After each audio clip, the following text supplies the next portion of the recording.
Bom, pessoal, boa noite. Hoje nós vamos realizar a 13ª palestra do ciclo de palestras sobre o livro de Urântia, que é a Era de Luz e Vida, a Conquista da Utopia. E o mais interessante, porque a gente põe aqui a Conquista da Utopia, mas nós vamos ver no decorrer do nosso bate-papo, da apresentação, que a Era de Luz e Vida é muito além do que nós, seres humanos, possamos imaginar do que seja. É muito além da própria utopia mesmo, esse tipo de desenvolvimento de luz e vida. Sempre é importante a advertência, essa palestra de longe foi a mais difícil de ser feita, montada, porque eu não achei nenhuma referência em nenhum lugar. Eu tive que começar a palestra efetivamente do zero e pensar tudo como fazer essa palestra. Eu, como curiosidade, quando eu terminei, ela tinha quase 100 slides. Eu falei, se eu falar 100 slides, o pessoal me enforca. E aí eu fui partir para sumarizar a palestra, mas é muito difícil, por uma questão muito simples que eu também não tinha me tocado. Tudo é luz e vida. Absolutamente tudo é luz e vida. Tudo que está acontecendo, o livro inteiro, todo esse desenvolvimento experiencial é para ter o ápice em luz e vida. Portanto, o livro de Urântia é luz e vida. E aí o que você pega, sumariza e pinça para mostrar efetivamente o que vem a ser luz e vida? E foi essa a grande dificuldade, apesar do capítulo do documento 55 falar sobre luz e vida, mas você sintetizar toda a parte evolutiva do ser humano, toda a parte de luz e vida do próprio planeta e depois do próprio superuniverso, não é simples. Então tem muito conteúdo, muita informação, e eu tentei sumarizar bastante, e espero que vocês não durmam por causa de tanta informação. Bom, como eu falei, nós estamos na 13ª palestra. Essa, no fundo, é a palestra de encerramento desse grupo que fez todas as outras palestras. Nós descobrimos com alegria que tem, a partir daqui, ou também por outras ideias, vão vir outras iniciativas que logo vocês vão estar sabendo, que é bárbaro. Uma pessoa teve uma ideia genial sobre o que fazer com o livro de Urântia. Mais 1-2 semanas vocês vão ficar sabendo. É lindo o trabalho que essa pessoa está fazendo. E a última palestra, vai ser feita pelo Ricardo Alexandre, que é Evidências Científicas Antecipadas pelo livro de Urântia. Muitos de vocês já assistiram, ele complementou a palestra, e é uma palestra que eu recomendo muito assistir, porque ela tangibiliza tudo aquilo, pelo menos vai tangibilizando de uma forma mais científica aquilo que o livro fala. Muito bem, qual é a meta? Qual é o objetivo de todo mundo experiencial? Os universos do tempo e do espaço não são perfeitos. A perfeição é o destino deles. A luta pela perfeição pertence não apenas aos níveis intelectuais e espirituais, mas também ao nível físico da energia e da massa. Então aqui já tem um grande aprendizado. Não é apenas nós, seres humanos, que temos que chegar no estágio de luz e vida, mas todo o universo, como energia, como massa, também tem que chegar nesse estágio de luz e vida. Só que eles chegam no estágio de luz e vida por quê? Por causa da nossa atuação. Então, cada um de nós é responsável pelo estágio de luz e vida. Isso é a coisa mais importante. O estabelecimento dos 7 superuniversos de luz e vida pressupõe que eles alcancem a estabilidade física. Veja, a gente não tem nada hoje garantido e seguro. A gente corre atrás de segurança, mas nem os próprios universos têm uma certa segurança pela constante movimentação da massa da energia, de surgimento disso no universo. E conjectura-se que o alcançar final do equilíbrio material significa a evolução completa do controle físico do Todo-Poderoso, que é o Ser Supremo, que quando todos os 7 superuniversos estiverem em luz e vida, ele vai se manifestar como Supremo Todo-Poderoso. E como é que a gente chega em luz e vida? Por uma questão muito simples. Se todos realizassem a vontade viva e plena de Deus, E ele fala assim: se todos os seres do grande universo sempre realizassem, ao menos relativamente, a vontade viva e plena de Deus, então as criações do tempo e do espaço estabelecer-se-iam em luz e vida. E o Todo-Poderoso, que é o Ser Supremo, deidade potencial da supremacia, então tornar-se-ia real, factual, no surgimento da personalidade divina de Deus, o Supremo. Então a nossa meta é luz e vida. Como que a gente chega em luz e vida? Através de realizar a vontade de Deus. E como é que a gente sabe qual é a vontade de Deus?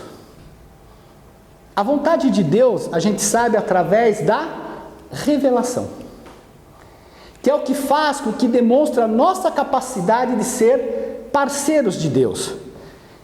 Quem nos dá essa revelação? Através da ministração dos filhos divinos. Como resultado da ministração de todas as ordens sucessivas de filiação divina, os mundos habitados e suas raças em avanço começam a aproximar-se do ápice da evolução planetária. Tais mundos, então, tornam-se maduros para a missão culminante, os filhos instrutores da Trindade. Essa época dos filhos instrutores é o vestibular para a idade planetária final, a utopia evolucionária, a idade de luz e vida.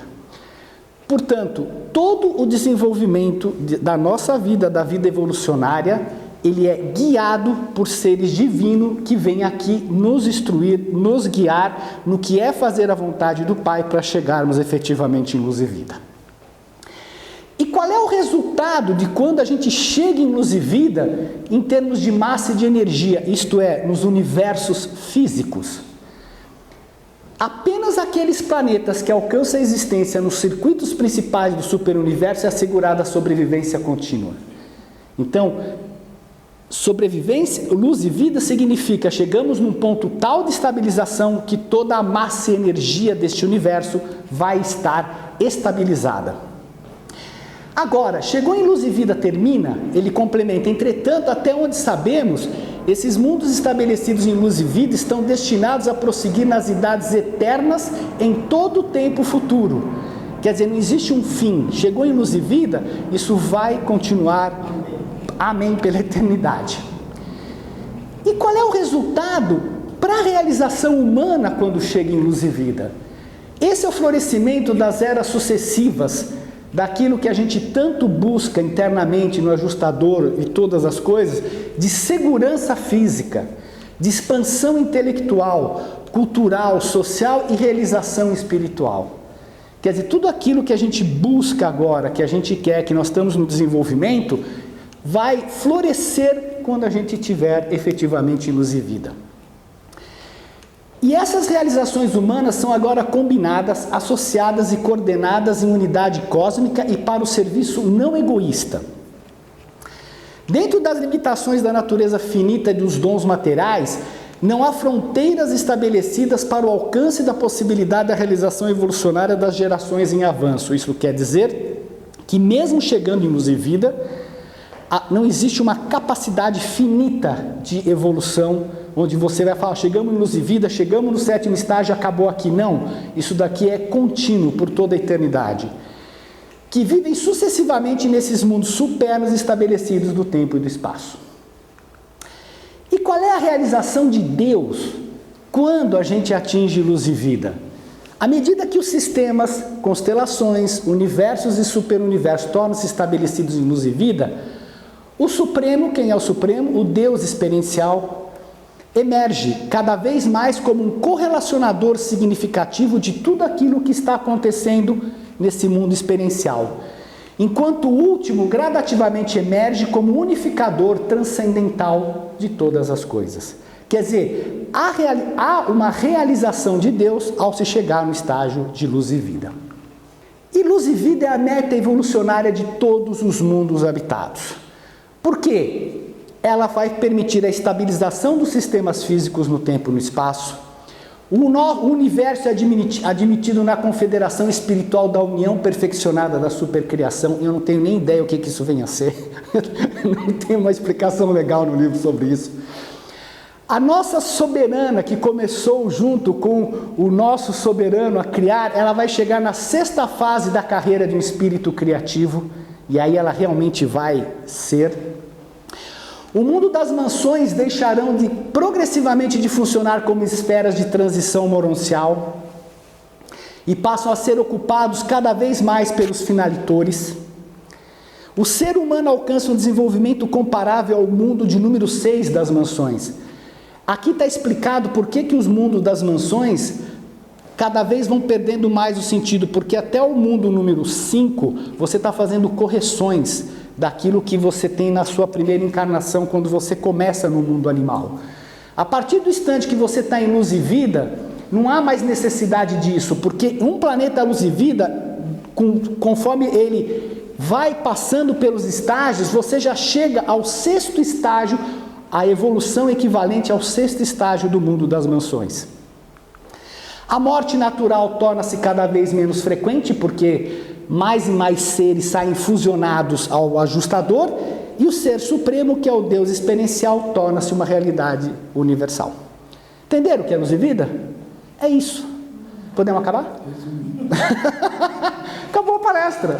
Tão simples quanto isso. A realização planetária dessa era de luz e vida ultrapassa de longe as esperanças mais preciosas dos mortais de Urântia. Ultrapassa todos os conceitos, mesmo os mais visionários da vida futura, abraçados nas crenças religiosas que descrevem os céus como o destino imediato e final da morada dos mortais sobreviventes. Conforme você vai vendo, aí você vai ver que a coisa é tão além daquilo que a nossa capacidade pode imaginar do que vem a ser esse tipo de desenvolvimento, que nem o termo utopia descreve corretamente o que acontece no universo de luz e vida. Ainda mais nós que estamos isolados por causa da rebelião, que a gente efetivamente não tem acesso a tudo o que está acontecendo, as transmissões, o que acontece nos universos, a nossa fantasia ainda fica um pouquinho mais deturpada do que verdadeiramente vem a ser luz e vida. E aqui começa a brincadeira, porque se luz e vida é tudo isso, é a meta, é a parte bonita, o que a gente tem que fazer para chegar até a luz e vida? E vai ser essa parte onde eu vou basicamente me focar na palestra, porque aqui é o que nos interessa. Como a gente está caminhando, o que está acontecendo com Urântia, o que acontece com luz e vida de um modo geral. Então, como é que é esse desenvolvimento humano até luz e vida? Primeira coisa que a gente tem que entender, que o livro fala bastante, é com relação às épocas humanas e às dispensações. Então, primeira coisa, quando um planeta está pronto para começar seu desenvolvimento até luz e vida? A partir do instante que surge a vontade humana. A partir do instante que surgem os primeiros seres volitivos. E aí a gente começa efetivamente, de acordo com a perspectiva cósmica, as épocas humanas até o desenvolvimento de luz e vida. E todo o desenvolvimento humano ocorre de acordo com a visita de seres divinos. E o aparecimento de um Filho de Deus, que vem fazer esse trabalho junto a nós em desenvolvimento, ele termina uma dispensação, quer dizer, um tempo de evolução daquele planeta, daquela era, e inaugura uma nova era de desenvolvimento planetário. E por que isso é extremamente importante? Por causa da nossa origem animal. Porque como nós todos somos gregários, tanto no sentido tribal quanto no racial, as segregações grupais são inerentes à origem e constituição dos seres humanos. Tais tendências podem ser modificadas apenas pelo avanço da civilização e a espiritualização gradativa. Não é uma espiritualização e um avanço rápido. Toda vez que se tentou acelerar, pelo menos é o que o livro nos informa, a evolução, tivemos problema. Os problemas sociais, econômicos e governamentais dos mundos habitados variam de acordo com a idade dos planetas e o grau segundo o qual foram influenciados pelas estadas sucessivas dos filhos divinos. E a gente tem um exemplo claro disso, da influência que teve Lúcifer e Caligache aqui, nefasta, e o que a gente está passando por causa desse tipo de influência que nós tivemos no nosso planeta Urântia. E aí, como é que começa esse desenvolvimento? Ele começa sob o governo de um príncipe planetário, ele é intensificado pela presença dos filhos materiais, Adão e Eva, que vêm elevar biologicamente a raça. Tão logo começam a vir os filhos do paraíso, e em um mundo do tempo e do espaço, dentro da carreira normal, que não nós, passarão sucessivamente por 7 etapas de desenvolvimento. E que etapas são essas? As 3 primeiras etapas do desenvolvimento do ser volitivo, até chegar à luz e vida, ela está basicamente relacionada à subsistência. Todos nós temos que resolver a questão da comida, do alimento, da família, da segurança. Tão logo você consiga ter esta parte da nutrição, segurança e conforto material resolvido, nós podemos passar para a segunda fase, que é a fase do conhecimento e da sabedoria. Hora que você está com essa parte pronta, você pode começar, através da inspiração dos espíritos ajudantes da mente, a caminhar para a adoração e para a sabedoria. Então você vai para o conhecimento, com a aplicação do conhecimento você chega na sabedoria, e aí você vai começar com a filosofia e vai chegar à época da irmandade. Passada essa fase, você vai, através também do ajustador nos impulsionando, dos espíritos ajudantes da mente, que também trabalham nesse sentido, a gente vai chegar na parte espiritual, até finalmente chegar na época de luz e vida. E o que acontece de curioso aqui, é que nesta primeira fase, o tempo de vida de um ser humano é de 25 anos. Quando você já está praticamente no 7º estágio de luz e vida, você vive 500 anos. Então há uma enorme evolução no tempo de vida dos próprios seres humanos. E dentro dessa fase de luz e vida, o que acontece quando a gente chega aqui? O desenvolvimento de luz e vida, ele equivale a 7 estágios. O primeiro estágio é o chamado estágio do planeta, o segundo estágio é o estágio do sistema, depois o estágio da constelação, do universo local, setor menor, setor maior, para finalmente chegar todo o superuniverso em luz e vida. Agora eu vou voltar a uma questão lá do começo. De quem depende o estágio do planeta para chegar em luz e vida? De nós. De cada um de nós que está aqui sentado desse planeta, é absolutamente responsável, porque um planeta sozinho não chega em luz e vida. A massa e a energia não chegam em luz e vida, elas chegam de acordo com o nosso desenvolvimento até luz e vida. Tá. Muito bem, e como é que nós estamos em termos dessa época de desenvolvimento humano? Como é que está o status de Urântia? Então Urântia já passou por 3 julgamentos de reinos, com os correspondentes chamadas dos mortais sobreviventes. A primeira, que não teve uma chamada, porque foi o início, foi quando chegou os primeiros seres volitivos, foi há 1 milhão de anos atrás, onde teve o início do desenvolvimento humano, e foi a primeira época do desenvolvimento planetário. Tá? 500 mil anos depois chega o príncipe planetário, e aqui é conhecido como uma dispensação do príncipe, quer dizer, uma era de príncipe planetário, que ele vem já para começar a trazer as primeiras revelações a esses seres absolutamente de origem animal, mas que têm já volição. E quando ele chegou, houve a primeira chamada planetária, houve um julgamento do reino, os mortos que tiveram que ir para as mansões foram, os que tiveram que tchau, tchau, tchau, né? E nós iniciamos a segunda época do desenvolvimento planetário. A terceira época foi com a chegada de Adão e Eva, conhecida como dispensação adâmica, onde houve a segunda chamada planetária, o julgamento do reino, e o início da terceira época do desenvolvimento planetário. E aí, nós tivemos há 2000 anos a vinda de Jesus de Nazaré, como uma dispensação de um filho auto-outorgado, onde teve a terceira chamada planetária, o julgamento do reino. Isso foi uma coisa importante, porque desde a rebelião de Lúcifer, todos os seres que morriam não podiam ir para as margens das mansões. Eles eram obrigados a ficar presos aqui no planeta, inclusive Moisés, todos estavam presos aqui. No dia que Jesus ganhou efetivamente a soberania do seu universo, houve esta chamada, houve a liberação e realmente houve todo o julgamento de todas as questões pendentes aqui. O uma coisa que o livro não fala, por isso que eu pus aqui interrogação, e até conversei com o André e com o Caio ontem, se efetivamente essa vinda de Jesus corresponde à quarta época de desenvolvimento planetário. Não sei dizer se isso a gente pode dizer que corresponde a uma quarta época de desenvolvimento planetário, porque ele veio encerrar uma rebelião. Ele adiantou até uma fase de vinda de filho aqui para nos ajudar a chegar à luz e vida. Então, eu não achei nenhuma referência nisso e não sei se eu posso dizer que realmente começou uma quarta época de desenvolvimento planetário. Então, até agora aconteceu isso aqui com o nosso planeta.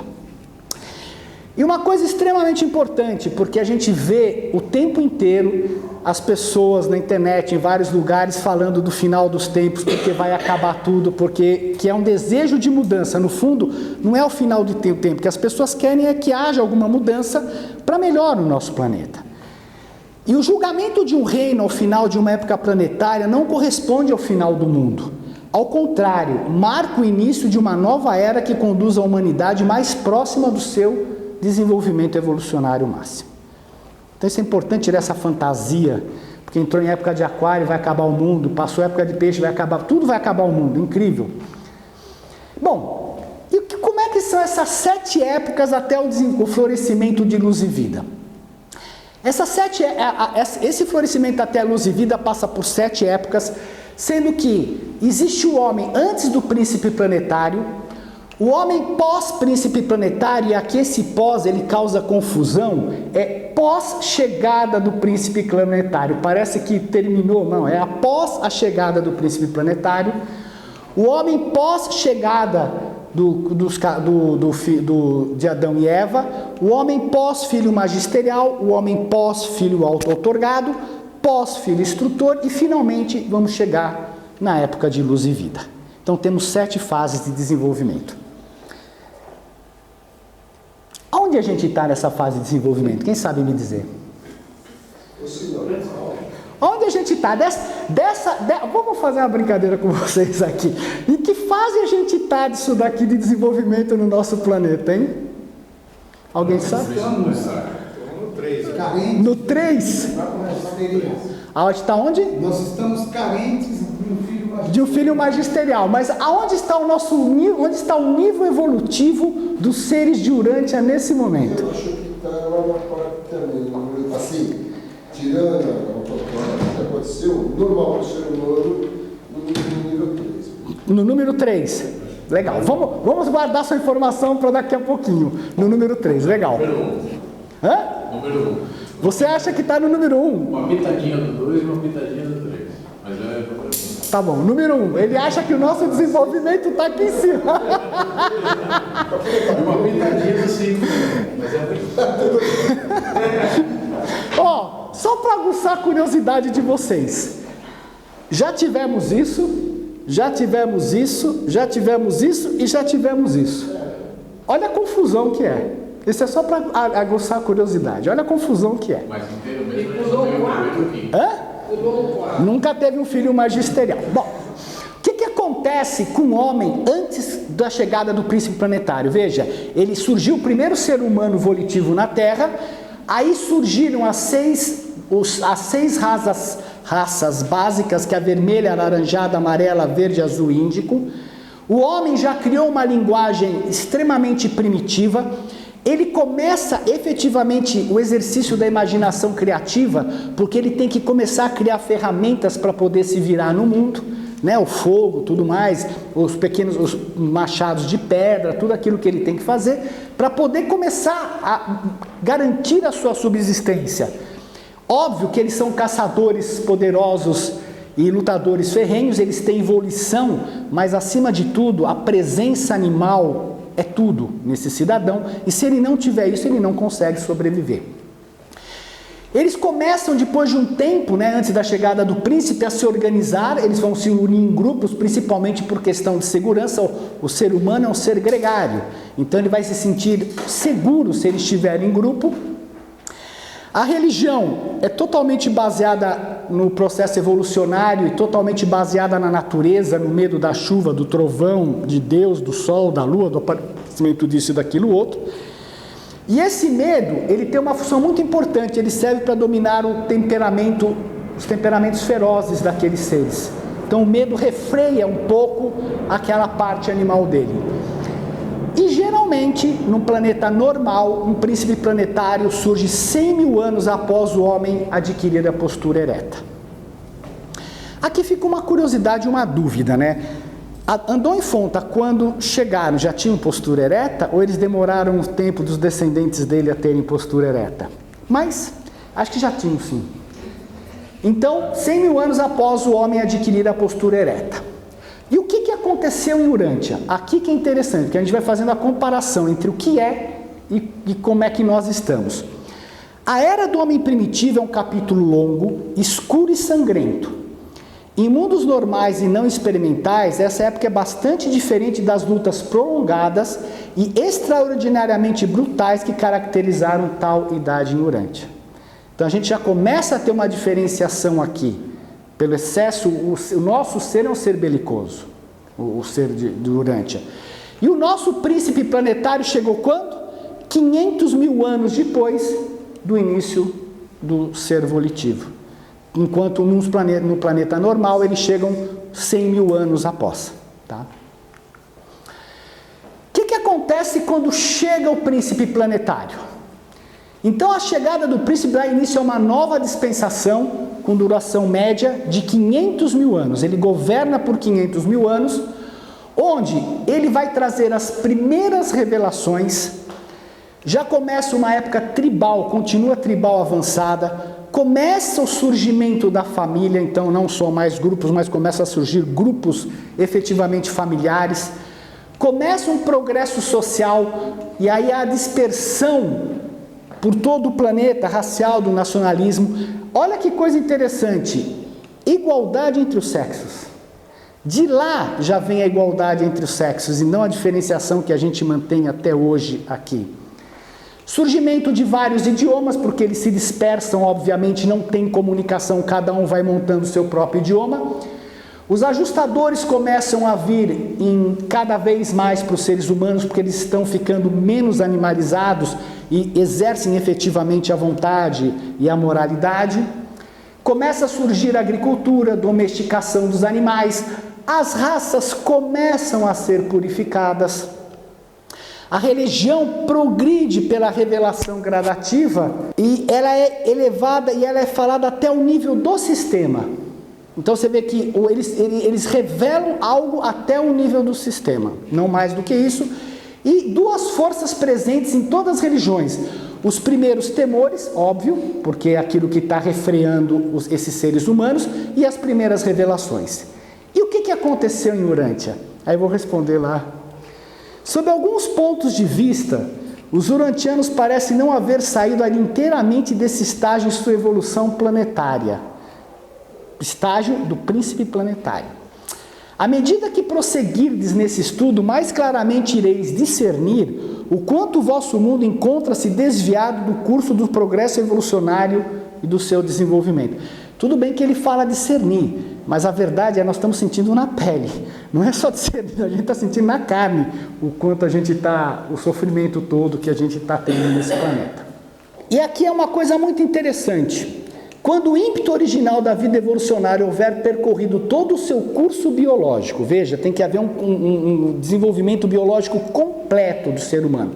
E quando o homem houver alcançado o ápice do desenvolvimento animal, quer dizer, você não está tornando-o ainda humano, ele está se desenvolvendo em termos animais até o seu ápice, isso é muito interessante. A segunda ordem de filiação chegará e uma segunda dispensação de graça e ministração será inaugurada. Isso é verdadeiro para todos os mundos evolucionários, não apenas para o nosso. Quando o nível mais alto possível de vida evolucionária houver atingido e quando o homem primitivo houver ascendido tão alto quanto possível na escala biológica, um filho e uma filha materiais sempre surgem no planeta, havendo sido despachado pelo soberano do sistema. E o que fazem uma filha e um filho material naquele mundo? Ele mescla o sangue divino com o sangue animal para haver uma elevação biológica daquela raça. Porque senão você vai permanecer animal ad eternum. Precisa vir um elemento exterior vir aqui, se miscigenar com isso para que haja o quê? Uma elevação desse ser. E quais quais são os objetivos principais do regime adâmico? Elevação da capacidade intelectual, completar a transição de caçadores e pastores para agricultores e horticultores, preparar para a chegada de acessórios urbanos e industriais. Olha que naquela época você já está falando de indústrias da civilização. 10.000 anos de uma dispensação dos elevadores biológicos são suficientes para concretizar uma transformação maravilhosa. 25.000 anos amadurece a esfera para o advento de um filho magisterial. Olha que interessante. Quão rápido, depois que vem um príncipe planetário, você consegue já ter um filho vindo do paraíso para educar e ajudar a elevar essa raça toda. Os ajustadores são outorgados de modo crescente, mas ainda não são universais. Isso só vai ocorrer depois de um filho auto-outorgado. E é época de grande inventividade, controle da energia e desenvolvimento mecânico. O que a gente está vivendo hoje? Exatamente isso. E o que aconteceu em Urântia? Grande parte do progresso material de um mundo ocorre durante esse período de inauguração e desenvolvimento das ciências físicas. Exatamente uma época como Urântia está agora experimentando. Considerando o curso normal para os planetas, o vosso mundo está atrasado uma dispensação inteira ou mesmo mais que uma dispensação. Então a gente ainda, o Caio já ainda chutou lá atrás, nós estamos lá no primeiro. Aqui ele fala, não, mas vocês estão desenvolvendo ainda a raça, Adão e Eva. Olha que interessante, a mistura que a gente já começa a ver do que está acontecendo no nosso planeta. Realmente a alimentação vai se tornando menos carnívora, as raças na época adâmica já ficam mescladas, o nacionalismo desaparece, a irmandade entre os homens começa realmente a se materializar.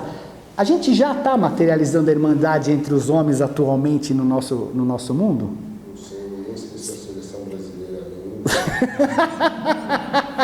Mas vocês conseguem ver traços? Você já consegue ver traços de uma maior irmandade entre todos os humanos agora? Não sei, há muita separação ainda entre os continentes, entre os países, não sei. O governo representativo começa a tomar o lugar da monarquia. O sistema educacional torna-se mundial. E gradualmente as raças dão lugar à língua do povo violeta, coisa que hoje nós não temos mesmo uma única língua. Temos a tendência do inglês, mas de longe. E a paz universal e a cooperação raramente são alcançadas antes que as raças estejam bem miscigenadas e antes de falarem uma mesma língua. E aí a gente pergunta, e aí, hein? A gente perdeu Adão e Eva, a miscigenação completa. O que vai acontecer? Qual vai ser o curso que nós vamos tomar? Porque nós temos multilínguas no planeta e nós somos um planeta multirracial. Interessante a situação que a gente está vivendo. Outro Adão e Eva não vão poder vir para cá. E não vai vir. E aí? Como é que vai ser o nosso desenvolvimento? Bom, e aqui que é bonito, porque ao final da dispensação adâmica em um planeta normal, as raças já estão praticamente mescladas e de um modo tal que só pode ser verdadeiramente proclamado que Deus fez todas as nações de um só sangue, que é o sangue adâmico, o sangue violeta. Por isso que eu pus violeta aqui. E o seu filho fez todos os povos de uma só cor. A cor dessa raça miscigenada resulta em algo como uma matiz oliva, com uma nuance do violeta, sendo assim o branco racial das esferas. E o que a gente vê aqui é uma total mistura de raças, de cores de raças que não foram totalmente miscigenadas. E durante os séculos finais dessa época adâmica é despertado um novo interesse pela arte, pela música e literatura. E esse despertar mundial é o sinal para o aparecimento de um filho magisterial. Veja que interessante. Isso que me chamou a atenção, que eu até comentei ontem, é o fato da arte, música e literatura. Este desenvolvimento é que eleva o ser humano. Porque é este desenvolvimento aqui que é um despertar para o aparecimento de um filho magisterial. Curioso isso daqui, né? O desenvolvimento é coroado pelas realidades intelectuais e a verdadeira filosofia, as religiões tornam-se menos nacionalistas, sendo mais um assunto planetário. Isso é outra coisa completamente diferente aqui. Nós temos muitas religiões completamente, eu diria assim, contrárias ao que dizem umas às outras no planeta como um todo. E as novas revelações da verdade caracterizam, eles vão falar caracterizados altíssimos das constelações começam a governar os assuntos do homem. A verdade é revelada ao nível da administração das constelações. Interessante que todo o desenvolvimento, a revelação vem parte a parte. O que faz o livro de Urântia? Eu não sei a profundidade, mas de repente ele nos revela até o paraíso. Quer dizer, ele traz toda a revelação que é feita de época em época num único manual, num único livro de 2.097 páginas. O pessoal reclama que tem muitas páginas. Ele faz as revelações até o paraíso, até Deus, a Trindade e além. É muito interessante também, olha outra coisa misturada que nós estamos vivendo aqui no planeta, mais uma mistura. O que acontece aqui? Um grande avanço ético caracteriza essa raça. A Irmandade dos homens passando a ser a meta da sociedade deles. Veja, eles já querem caminhar para a Irmandade. A paz de âmbito mundial, a cessação de conflitos entre raças e a animosidade nacional. É indicadora da maturidade planetária para o advento da terceira ordem de filiação, a de um filho magisterial. Quer dizer, toda a dispensação adâmica faz com que ele prepare o homem já mesclado do animal com o sangue divino, para que ele dê um pulo além, começar a caminhar para as coisas mais elevadas. E aí nós chegamos na quarta etapa, que é a etapa do homem pós-chegada de um filho magisterial. Então o que é um filho magisterial? Vamos entender para a gente poder saber qual é a função deles, né? Nos planetas normais e leais, essa idade inaugura-se com as raças mortais já miscigenadas e biologicamente adaptadas. Não há problema de raça ou de cor. Todas as nações e raças literalmente têm um só sangue. A Irmandade dos homens floresce e as nações estão aprendendo a viver em paz e tranquilidade na Terra. Tal mundo está às vésperas de um desenvolvimento intelectual grande e culminante. Quando o mundo evolucionário torna-se assim maduro para a idade magisterial, um dos filhos da ordem elevada dos Avonais faz a sua aparição em missão magisterial. O príncipe planetário e os filhos materiais têm a sua origem no universo local. Um filho magisterial provém do paraíso. Então ele provém além do universo local. E quem são os filhos magisteriais? São os Avonais, que são conhecidos como os filhos magisteriais porque são altos magistrados dos reinos, os julgadores das sucessivas dispensações do mundo e do tempo. Então eles que fazem o julgamento dos mundos. Eles presidem o despertar dos sobreviventes adormecidos e encarregam-se dos julgamentos do reino. Põe fim a uma dispensação de adiamento de sentenças, porque muitas coisas ficam adiadas, muitos mortais ao morrerem, eles ficam esperando o seu próprio julgamento. Eles simplesmente não saem, foi embora, daqui E executa os mandatos de uma idade de misericórdia probatória. Redesignam as criaturas espaciais da administração planetária para as tarefas da nova dispensação e retornam à sede central do seu universo local após completarem essa missão. Então, os filhos magisteriais estendem a revelação da verdade através do universo local e todos os seus tributários. Depois da liberação de um filho magisteriais, as raças efetivam a liberação econômica, e aí o trabalho diário exige somente 2h30 do nosso tempo. É a única coisa que eu sinto falta. Meia hora do cafezinho, você trabalha só 2 horas, né? Essa idade testemunha outra purificação das linhagens raciais, que é outra coisa extremamente importante. O autogoverno já está estabelecido, e aqui é uma coisa extremamente interessante que a gente não vê, pelo menos em grande parte das nações do mundo. Tais mundos avançam e honram entre os líderes e governantes apenas aqueles que estão mais bem qualificados para ser efetivamente líderes. Isso é extremamente importante. saber escolher quem vai conduzir aquele povo. E a gente está muito longe disso daqui, bem ao contrário, né?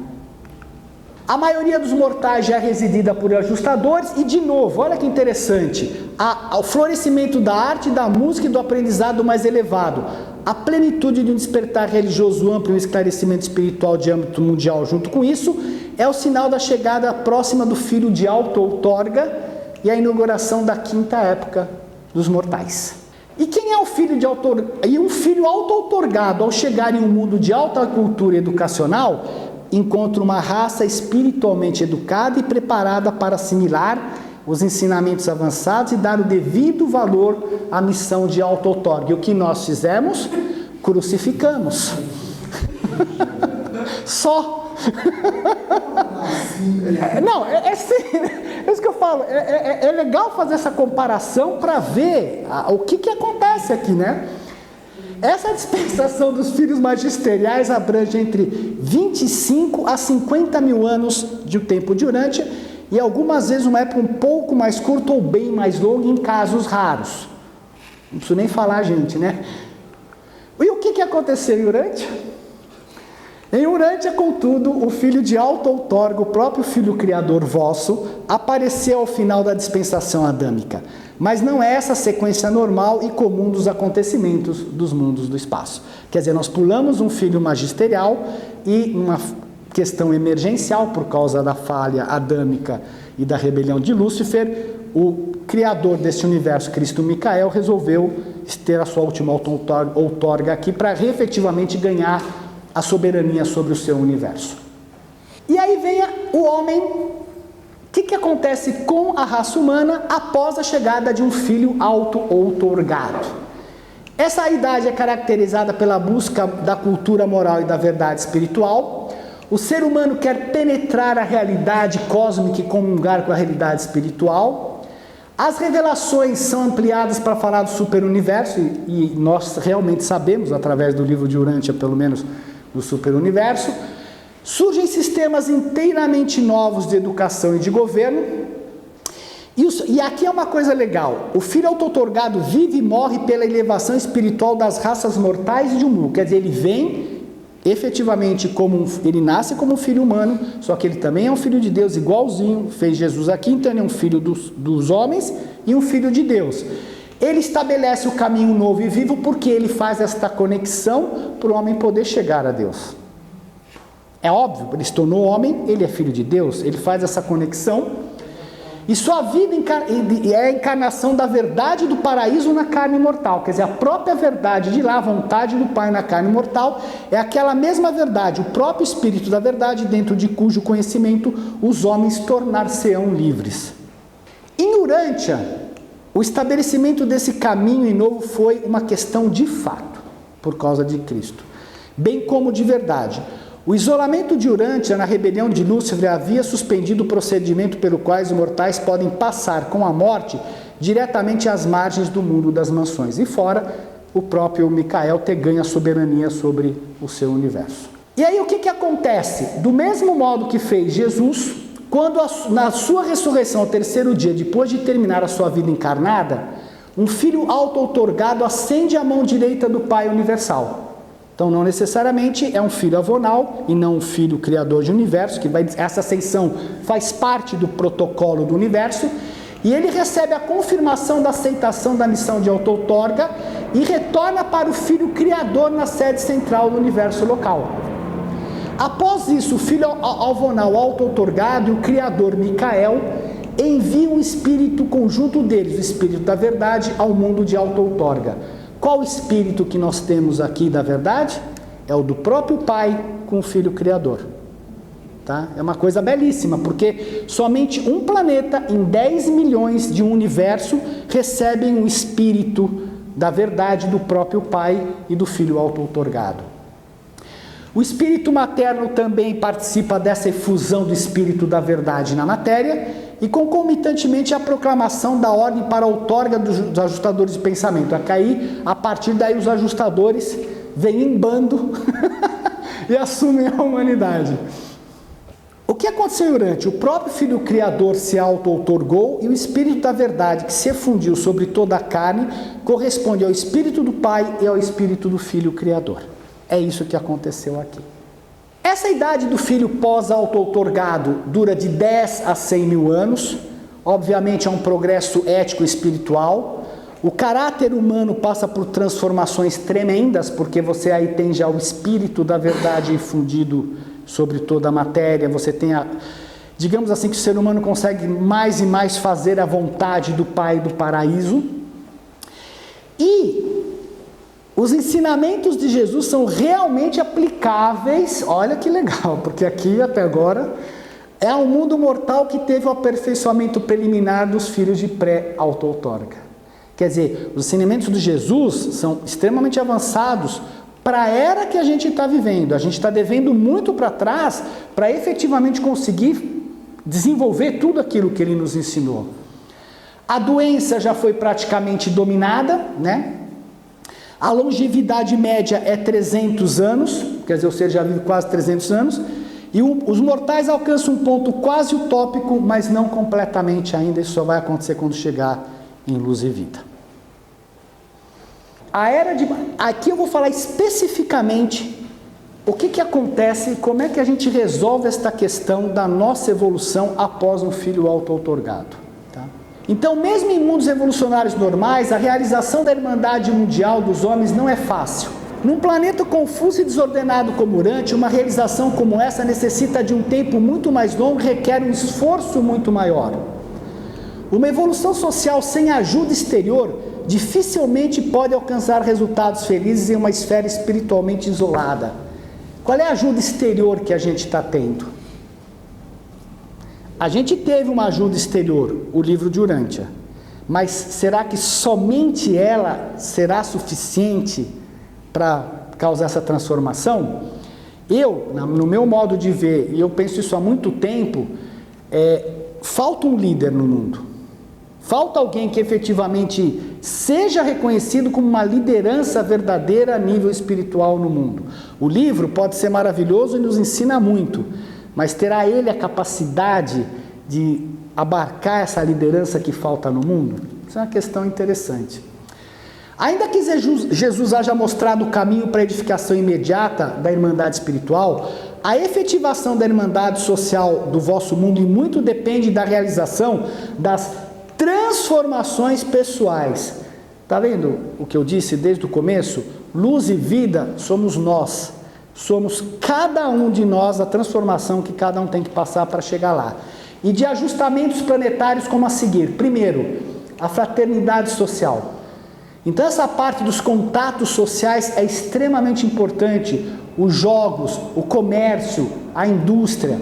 A fertilização intelectual cruzada, isto é, cada povo tem que conhecer a cultura e o pensamento de outros povos, viajar, saber o que cada povo sente, porque isso complementa o nosso conhecimento. O despertar ético, apenas uma consciência moral pode condenar os males da inveja nacional e dos ciúmes racial. Que, num certo sentido, se o patriotismo é importante para o começo de uma civilização, depois ela tem que abrir mão daquilo para que acolha todos os outros seres. A sabedoria política, e aqui ele faz um comentário interessante, que a sagacidade política egoísta, em última análise, é suicida. E o que a gente está vendo no mundo? Sagacidade política praticamente em todos os continentes. O discernimento espiritual. E aqui você vê muitas pessoas falarem que estão sentindo uma enorme pressão. Já vi muitas pessoas falar, nossa, parece que tem uma pressão em cima de mim, uma pressão de um nível interior. E ele fala que a Irmandade dos Homens é, afinal, baseada no reconhecimento da paternidade de Deus. E o modo mais rápido de se alcançar a Irmandade dos Homens de Urântia é efetuar uma transformação espiritual na humanidade nos dias presentes. Uma técnica, a única técnica para acelerar a tendência natural da evolução social, seria aplicar a pressão espiritual vinda de cima. Não é verdade? Vocês já ouviram muitas pessoas falando, parece que tem uma pressão. O pessoal fala, não, porque tem a conjunção de não sei quem com aquilo lá. Então isso está causando essa pressão. Provavelmente a gente não pode afirmar em hipótese alguma, mas isso daqui pode efetivamente estar sendo aplicado em todos nós. Elevando assim o discernimento moral e ao mesmo tempo aumentando a capacidade da alma de cada mortal de compreender e amar todos os outros mortais. O entendimento mútuo e o amor fraterno são fatores civilizadores transcendentes e poderosos na realização mundial da irmandade entre os homens. Está vendo quanta coisa o livro traz para a gente, para os nossos dias, que é só juntar numa coisa e você fala, nossa, olha quantas respostas. E a era depois da auto-outorga, caso pudesse ser transplantados do vosso mundo atrasado e confuso, até um planeta normal que estivesse em uma idade posterior à vinda de um filho auto-outorgado, pensaríeis haver sido transladados para os céus das vossas tradições. Dificilmente acreditaríeis que estaríeis observando os trabalhos evolucionários normais de uma esfera mortal de morada humana. Esses mundos estão ligados aos circuitos espirituais do seu reino e desfrutam de todas as vantagens das transmissões do universo e serviços da refletividade do superuniverso. Aí desculpa, eu peço desculpa aos seres, mas a gente não pediu para estar isolado. Eu peço desculpa de antemão, mas nós não pedimos para estar isolado. Isso é uma questão que é um fato. A gente está pagando, nós estamos pagando o pato, mas não foi um pedido nosso para o isolamento, é óbvio. É uma norma do universo, mas ninguém aqui pediu para estar isolado. Bom, e o homem pós-chegada do filho instrutor.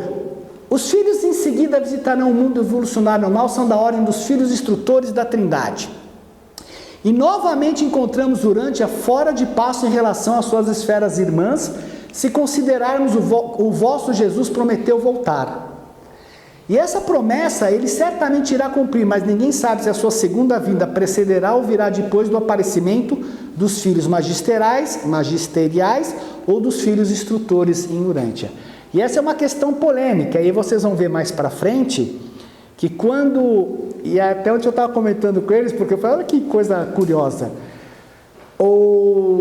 todo filho auto-outorgado retorna ao planeta quando ele vem em luz e vida, quando ele entra em luz e vida, obrigatoriamente. Então só quando... Então, não, mas aí eu pensei nisso, Márcia, mas aí ele fala assim que ninguém sabe, quer dizer, deve ser além disso que ele prometeu. Mas eu falei, olha que engraçado, ele tem que voltar mesmo, porque quando chega em luz e vida, o filho auto-outorgado vem naquele planeta. Vocês vão ver mais para frente, Esses filhos instrutores vêm em grupos aos mundos para espiritualizar esse mundo, e essa missão é uma contribuição da Trindade. Veja que a Trindade agora entra para com os esforços anteriores de todas as personalidades divinas que ministraram no mundo habitado. Então a própria Trindade manda seus filhos para vir ajudar nesse desenvolvimento. Não, a gente não está abandonado. Você vai ver porque o André quando viu isso daí, ele falou assim, não, tem umas compensações. Aí eu pus o slide dele das compensações, porque ele ficou inconformado. Você vai ver. Bom, o que acontece aqui, ó? A revelação passa agora a incluir o universo central e o paraíso, as raças estão altamente espiritualizadas, os sistemas educacionais e econômicos estão passando por transformações radicais. Aí, melhor ainda, fora o cafezinho, só requer 1 hora para você poder se manter do seu tempo, do trabalho normal, para você se manter mais meia hora de café, só meia hora por dia de trabalho. E veja que coisa interessante, e só quando você chega nesse estágio, é que efetivamente o reino dos céus começa a emergir no planeta. A glória de Deus está sendo vertida sobre o mundo. Você está trabalhando menos. Né? A morte natural torna-se menos frequente, a degenerescência também acaba, e obviamente a gente consegue viver até 500 anos, quando você chega nessa ordem aqui. As dificuldades físicas e os problemas materiais foram amplamente resolvidos.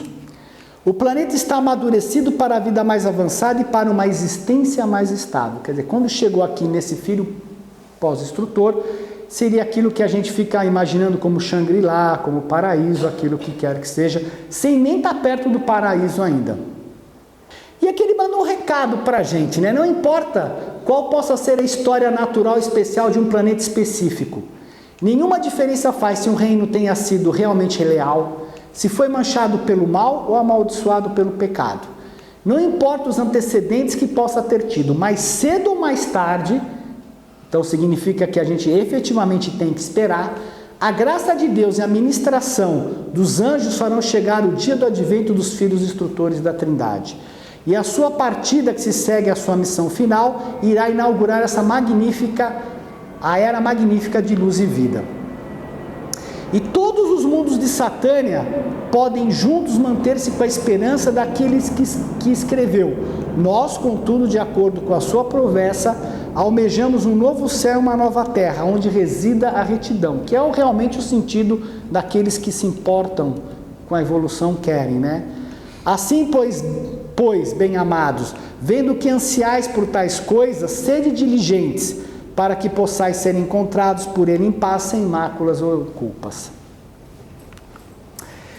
E eu não vou falar aqui eu fiz um quadro com sumário de tudo que a gente falou, porque aí as pessoas que quiserem estudar, tudo aquilo que a gente falou está um sumário aqui, qual é a dispensação, o filho planetário, o filho de Deus, a missão, a divergência em relação ao nosso planeta e a duração da dispensação. Então, em 2 slides, eu só não quis falar só por aqui, porque ficaria muito pobre, e essa parte aqui para nós é extremamente importante, porque é o que nos diz respeito para o nosso dia a dia e para a nossa evolução. E aqui vem uma coisa normal. Vocês viram aqui que durante toda essa época, ele fala em números aqui, né? 500 mil anos, 10 mil, 25 mil anos, 25 a 50 mil anos. Aí eu decidi pôr isso num gráfico para começar a querer entender o que significa essas dispensações todas. Então, cheguei num planeta normal, e o que ele fala? Da chegada do homem volitivo, que é quando efetivamente começa todo o trabalho que nos interessa, até a vinda do príncipe planetário, quanto tempo demora? 100 mil anos. A dispensação, a era de um príncipe planetário, demora quanto? 500 mil anos. Adão e Eva, em 25 mil anos, resolve toda a questão do planeta e chega um filho magisterial, que de 25 a 50 mil anos traz um filho auto-outorgado, que de 10 a 100 mil anos prepara aquilo lá para a chegada de um filho instrutor, e um filho instrutor, no mínimo 1000 anos, prepara o planeta para chegar em luz e vida. Interessante, né? Olha aqui, ó, 100 mil, 500, 25, isso daqui, obviamente, que são números flat, são números, vai ter variações para mais ou para menos. Mas se nós somarmos isso daqui, você vai ver que num planeta normal, o desenvolvimento até a luz e vida demora de 660 até 770 mil anos. Então, desde que chega o homem evolutivo, digamos assim, que tudo corra normalmente, em 770, 800 mil anos que seja, a gente está em luz e vida. Um planeta está em luz e vida. Até que não é muito tempo, né? Estão quase no meio, né? O que aconteceu conosco? Nossa. Muito bem, vamos ver Urântia. Só que daqui eu vou ter que olhar para trás, tá bom? Eu não posso olhar para frente, eu vou ter que olhar para trás. Quanto tempo nós temos do homem volitivo? 1 milhão de anos. Veja que aqui em 770 mil, você já deveria estar em luz e vida. O nosso príncipe planetário chegou 500 mil anos depois de um príncipe planetário normal em qualquer outro sistema. Em 300 mil anos, ele reinou durante 300 mil anos e se rebelou. Nós passamos aqui, desculpa, está errado, aqui passamos 150 mil anos no vazio, onde Van e Amadon fizeram de tudo para segurar o planeta que estava em caos e retrocedeu tudo aquilo que o príncipe tinha alcançado, até que o ser humano atingiu o seu ápice biológico, que a gente acabou de ver lá atrás, e eles decidiram mandar o quê? Um Adão e Eva, que ficaram 600 anos no planeta e tchau, e foram embora. Teve a falha e tiveram que ir embora. Então nós estamos órfãos 2 vezes. Passado isso, para não perder a chama do espírito no planeta, para que houvesse uma forma de que Cristo, Micael, quando houve a falha adâmica, decidiu encarnar nosso planeta para não perder essa chama espiritual, o Maquiventa Melquisedeque decidiu vir numa missão emergencial 4.000 anos atrás. E 2.000 anos atrás chegou o Filho auto-outorgado. É isso a nossa história. A gente está há 1 milhão de anos. E ontem o Caio lembrou uma coisa curiosa, porque por nós termos um planeta decimal, experiencial, mesmo antes aqui, tiveram a época dos dinossauros também, que foi uma tentativa também, quer dizer, o nosso planeta até aqui passou por uma série de experiências, o que teoricamente atrasou mais ainda o nosso esquema evolucionário. Tá? Mas aí não importa, o importante é do homem vindo para cá. E se a gente olhar aqui, ó, até a chegada de um Adão e Eva, em 625.000 anos, chega um filho magisterial. Nós temos aqui, ó, 1 milhão de anos. Se a gente considerar apenas 30, dá 900 e tantos mil anos. E onde está o nosso nível evolutivo aqui? Nosso nível evolutivo parou um pedaço aqui e teve Cristo Micael e o livro de Urante aqui. Então nós estamos numa mistura de desenvolver uma parte do príncipe planetário, porque a animalidade e a violência ainda está presente aqui. Não estamos com a raça efetivamente miscigenada. Não temos uma única língua. Então estamos desenvolvendo a indústria, que é exatamente da parte de Adão e Eva.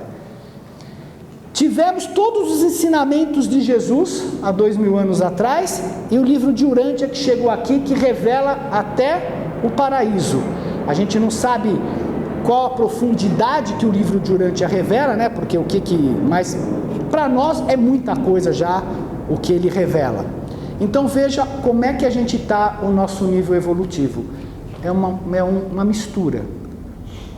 Como é que isso vai ser resolvido, eu não tenho a mínima ideia, mas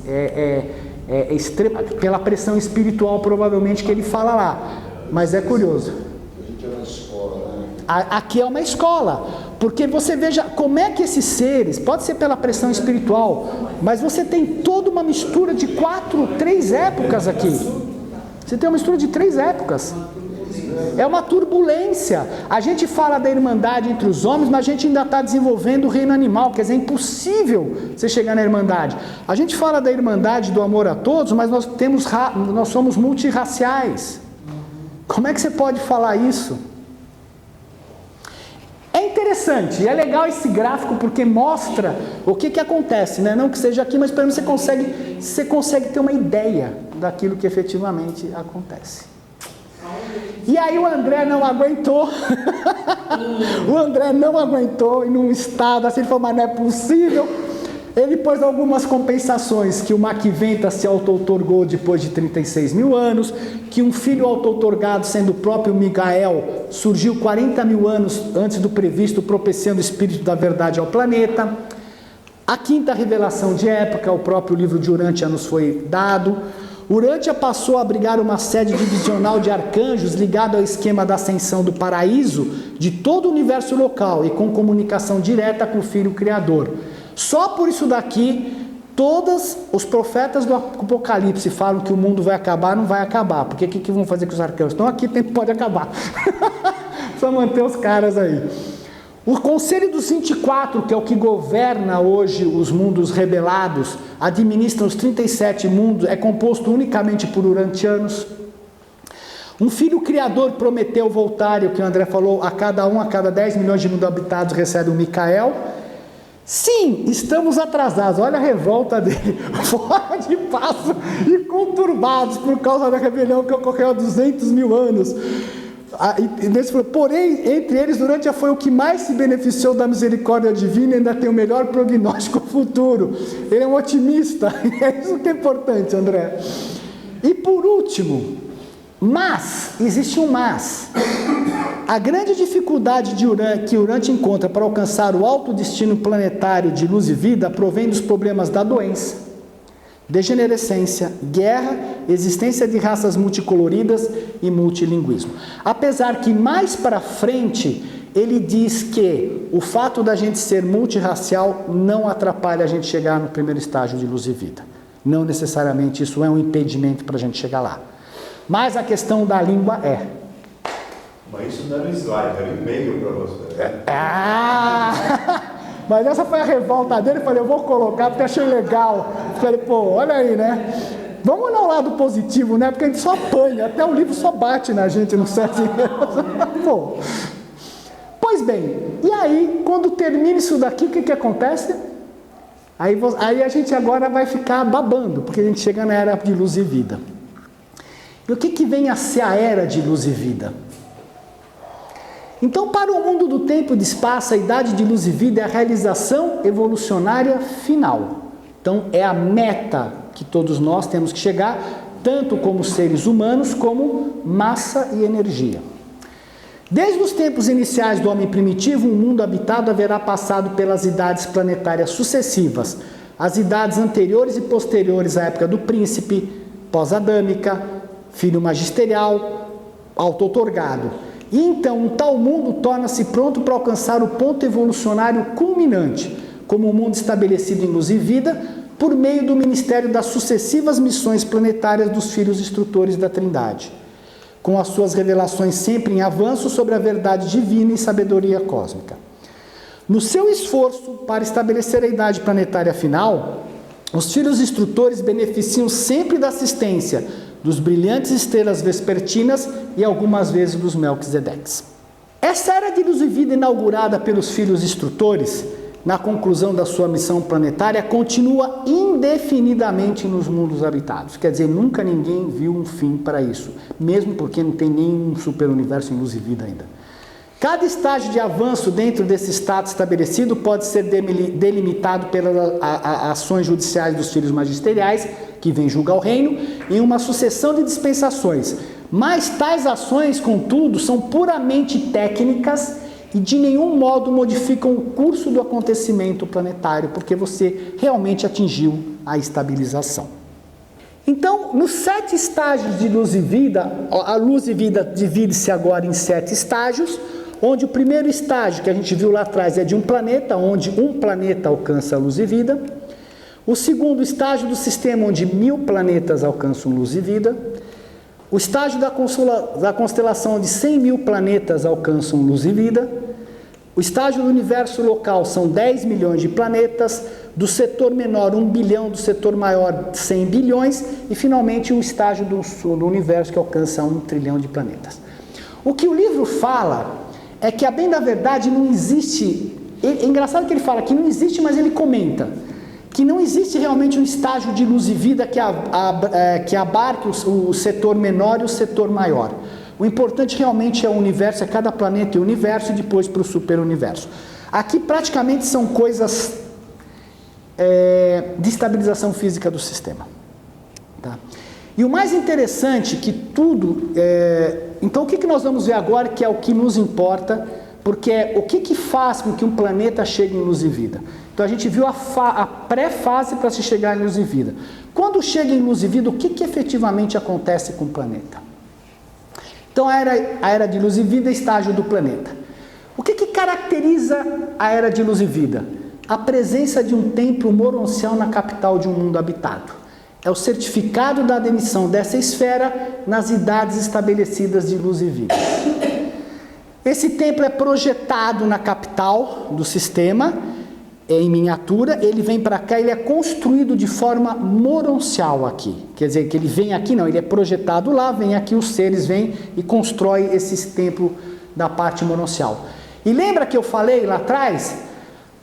O alvorecer da era de luz e vida é sempre honrado pela presença pessoal do filho do paraíso de auto-outorga. Quem é o filho de paraíso de auto-outorga? Cristo. Quer dizer, ele iria voltar... Lógico que ele tem o livre-arbítrio de querer ou não, querendo ou não, pela promessa dele. E por que é importante um templo moroncial?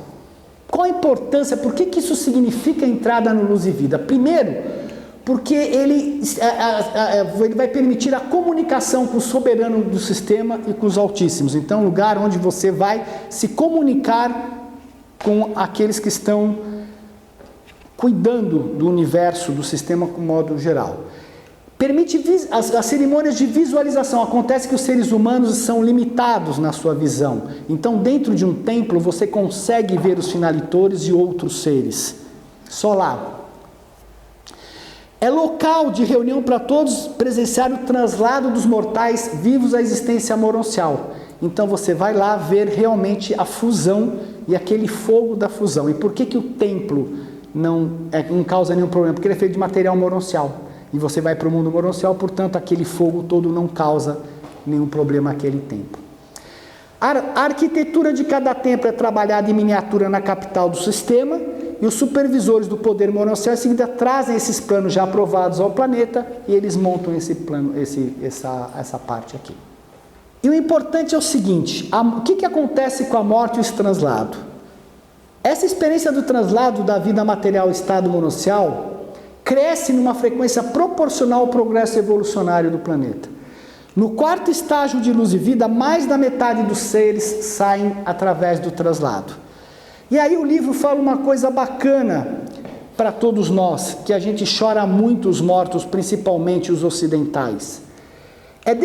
E decididamente seria de muita ajuda se os mortais menos avançados, ao menos pudessem aprender a ver a morte natural como um pouco dessa mesma alegria corajosa e leveza no coração, que faz com que os familiares se dirijam ao templo ver aquele ser que vai ser fusionado, ser queimado literalmente no fogo da fusão. Então a morte não é essa coisa tão pesarosa como a gente encara ainda, principalmente aqui no Ocidente, que realmente é difícil, né? E aí você entra nas idades de ouro, então praticamente luz e vida é todo esse desenvolvimento aqui, ó, uma única língua, uma única religião, uma única raça, mas essa idade ainda não é perfeita quando você entra nela, porque ainda tem hospitais, tem enfermos. E uma coisa curiosa, ainda tem um mal potencial, real e potencial em uma certa quantidade para que os seres humanos possam exercitar o seu livre-arbítrio. Então não significa que luz e vida não tem mais mal, não tenha mais nada. Ainda tem, mas ele fala aqui, ó, em uma certa quantidade. Talvez não tanto quanto a gente esteja vivenciando aqui no nosso planeta hoje. Nenhum mundo evolucionário pode esperar progredir além do primeiro estágio, antes de alcançar a unidade da língua, antes de ter uma única religião e uma só filosofia. Então essa é uma lição de casa que todos nós temos que fazer. Ter uma única raça facilita grandemente um planeta nessa realização. Todavia, durante a existência de muitos povos, não impede alcançar estágios mais avançados. Você devia ter posto lá uma outra esperança para a gente, né, André? Bom, o ápice do desenvolvimento material. Acaba a pobreza, a desigualdade, a degenerescência, a delinquência, a insanidade, a debilidade são enormemente reduzidas. O status econômico e social são de outro nível, uma ordem elevada.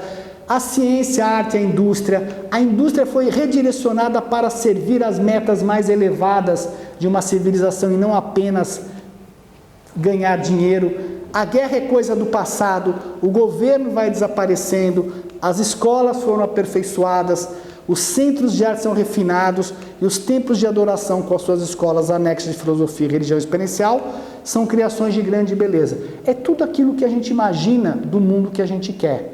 Vai chegando lá, só que para cada estágio de luz e vida vai sendo aperfeiçoado cada vez mais isso daqui.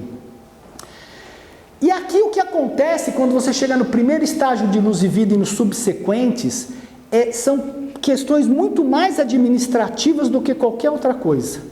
Então você vai ver que no primeiro estágio, o mundo é administrado por 3 governantes, um soberano, um dirigente do corpo do planetário dos finalitores, e aqui tem um ponto legal. A gente chega, quer dizer, os seres humanos chegam até o paraíso, se tornam finalitores e voltam para ajudar o desenvolvimento dos planetas em luz e vida. Isso é muito interessante.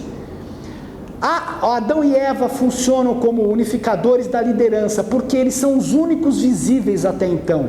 O soberano do sistema é invisível e os dirigentes planetários também são invisíveis. Então eles trabalham como o intermediador entre esses seres e a humanidade. A liberação das criaturas intermediárias que ficaram aqui o tempo inteiro e a modificação no campo de alcance de visão dos humanos para que eles possam enxergarem esses outros seres nos planetas.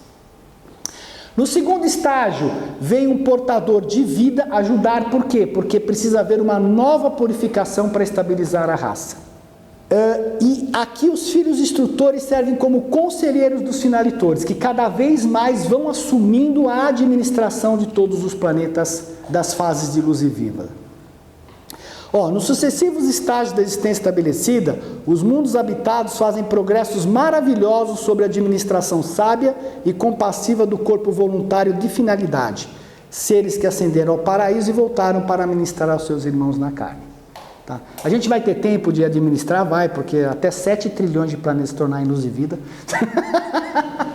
No terceiro estágio de luz e vida, os finalitores têm funções cada vez mais ampliadas. E aqui tem uma coisa que causou uma discussão imensa, que é o seguinte: há penalidades certas e inevitáveis ligadas à existência mortal em tais planetas evolucionários avançados. Esses seres são obrigados a servir em planetas menos avançados. Agora, por que o termo penalidades? É isso que a gente não conseguiu chegar a uma conclusão. Por que esse termo penalidade aqui, né? Então, o ser que está lá, todos os seres, antes de passarem para a evolução do setor menor e maior, eles têm que voltar e servir em algum planeta mais para trás. Não conseguimos descobrir a razão por que isso é feito. No quarto estágio, surgem os filhos instrutores da Trindade assumindo novas funções. Adão e Eva somente aí podem pedir para ser liberados e começar sua carreira de ascensão ao paraíso, e os finalitores estão empenhados em iniciar novas atividades. No quinto estágio de luz e vida, é uma coisa puramente física do planeta. Ele vai ter alcançado seu desenvolvimento pleno, e aqui os reajustes nesse estágio da existência estabelecida envolvem quase inteiramente os domínios físicos. Praticamente não tem nada a ver com os seres humanos, mas basicamente com a estabilização daquele planeta no domínio físico. No sexto estágio, isso é o que o livro fala textualmente: a sabedoria cósmica parece tornar-se constituinte do ministério universal da mente. E no sétimo estágio, aqui a coisa mais bonita é isso daqui: os mortais avançados em um mundo na sétima etapa de luz e vida aprenderam que o amor é a maior de todas as coisas do universo e sabem que Deus é amor. Isso é lindo. Porque eu acho que a coisa que mais a gente pena nesse planeta é para entender esse amor de Deus, essa paternidade de Deus. Que é uma coisa muito linda, muito avançada, mas que é difícil, pelo menos no meu ponto de vista, no meu caso, você conseguir realizar isso no dia a dia. Né? Materializar esse amor de Deus aqui, porque efetivamente tudo é amor. Outro dia, conversando com uma pessoa, eu fiz uma pergunta, uma situação que aconteceu, e essa pessoa respondeu o seguinte: mas vocês têm a maior e melhor ferramenta nas mãos para transformar o planeta e não usam, que é o amor. Eu fiquei chocado com aquilo. Falei, nossa, é verdade, é o amor. E a gente esquece, a gente reage com ódio, com raiva, em vez de transformar esse ódio, essa raiva, em elementos de amor para que aquilo possa ser dissolvido. E a gente está esquecendo como humanidade de usar efetivamente o amor para fazer uma transformação mais global no planeta. E para os mortais individuais, é essa a história da meta magnífica dos esforços mortais dos mundos evolucionários, e tudo isso acontece antes mesmo de os seres humanos iniciarem suas carreiras moronciais. Todo esse desenvolvimento esplêndido é alcançável pelos mortais materiais nos mundos habitados, ainda nesse primeiro estágio da carreira, infindável e incompreensível de ascensão ao paraíso e de alcance da divindade. Legal? E para finalizar, aí eu não vou falar, porque isso daqui vai entrar em midsonita, vai entrar em seres que, pelo amor de Deus, eu só vou citar, e vou para os 2 últimos slides, ou até o Caio sugeriu, sumariza isso no último slide. Eu falei, não, eu vou deixar essa parte dos estágios de luz e vida do 2º ao 7º completo nos slides para se alguém quiser estudar, pode pegar e estudar, mas eu não vou entrar em detalhes porque eu nem saberia falar dos midsonitas e vai assim para absonito. Nossa, é uma coisa incrível. E é basicamente, o que acontece daqui para cá, basicamente são alterações administrativas no universo. Cada vez mais vai aprofundando e os seres mais próximos ao paraíso vão vindo administrar esses planetas. É isso que vai acontecendo. Bom, no primeiro estágio de luz e vida a gente viu um planeta e quando todos os 1000 planetas do sistema atinge, ele passa para o segundo estágio que corresponde ao estágio do sistema. Então, chega-se ao estado do sistema e aqui, que eu te falei, vem os midsonitas, vem outras histórias aqui, os midsonitas fazem parte dos humanos unificados e glorificados, os filhos trinitarizados. Pessoal, é uma sopa de letrinha que para entender isso daqui vai tempo.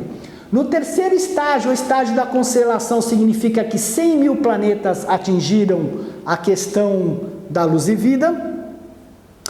De novo, é puramente administrativo, é caracterizado em particular pelos reajustes feitos na sede da constelação, modificação acentuada nos relacionamentos. Na parte dos 10 milhões de planetas em luz e vida que atinge o universo local, aqui é interessante fazer um único comentário, que ele fala aqui, olha, o universo local só se estabelece em luz e vida depois que as suas possibilidades físicas de expansão e desenvolvimento se hajam esgotado. Então, tem que chegar aos estertores da experiência, enquanto o estado espiritual de todos os seus mundos habitados hajam sido para sempre estabelecidos em luz e vida. Tá? Isso aqui é fundamental. Depois a gente chega no estágio do setor maior e menor, onde ele fala que não figura no plano de estabelecimento de luz e vida. Então, do planeta você vai partir para o superuniverso, apesar que ele dá algum comentário aqui sobre o setor menor e o setor maior. E uma curiosidade aqui, pelo que ele fala aqui, não existe nenhum superuniverso onde algum setor maior chegou em luz e vida, pois nenhum de nós haveria já testemunhado um acontecimento desse estágio de luz e vida em nenhum superuniverso, quer dizer, todos ainda estão na fase dos universos. E aqui é importante, porque o que acontece na parte de um superuniverso com 1 trilhão de planetas em luz e vida? Não podemos prognosticar de um modo seguro o que aconteceria quando um superuniverso se tornar estabelecido em luz e vida, pois um tal evento nunca se tornou um fato. Nunca. Dos ensinamentos dos Melquisedeques, os quais nunca foram contestados, inferimos que há mudanças radicais aconteceriam em toda a organização e administração de cada unidade das criações do tempo e do espaço, abrangendo desde os mundos habitados até a sede central do superuniverso. Do mesmo modo, o que vai acontecer quando o grande universo, os 7 trilhões de planetas habitados, se tornarem luz e vida? Nenhum de nós formou uma ideia satisfatória sobre o que irá acontecer quando o grande universo, os 7 universos enquanto dependentes de Avona, tornar-se inteiramente estabelecidos em luz e vida. Esse, sem dúvida, será o acontecimento mais profundo dos anais da eternidade, desde o surgimento do universo central. Há aqueles que sustentam que o Ser Supremo, ele próprio emergirá do mistério de Avona, que envolve a sua pessoa espiritual, e que irá tornar-se ele próprio um residente da sede central do 7º superuniverso, que por um acaso é o nosso. Como soberano todo-poderoso e experiencial das criações perfeccionadas do tempo e do espaço, mas na verdade não sabemos. Ninguém tem ideia efetivamente o que seria todos os 7 superuniversos iluminados. E para finalizar, acho que a parte mais, essa é para mim uma das frases mais lindas de toda a apresentação, apesar que tem coisas muito bonitas aí, o homem pode descobrir o Pai no seu coração, mas ele terá que procurar pelo Supremo no coração de todos os outros homens, e quando todas as criaturas revelarem perfeitamente o amor do Supremo, então ele transformar-se-á em uma realidade no universo, para todas as criaturas, e esse é apenas mais um modo de dizer que os universos serão estabelecidos em luz e vida. Lindo isso. Acabou.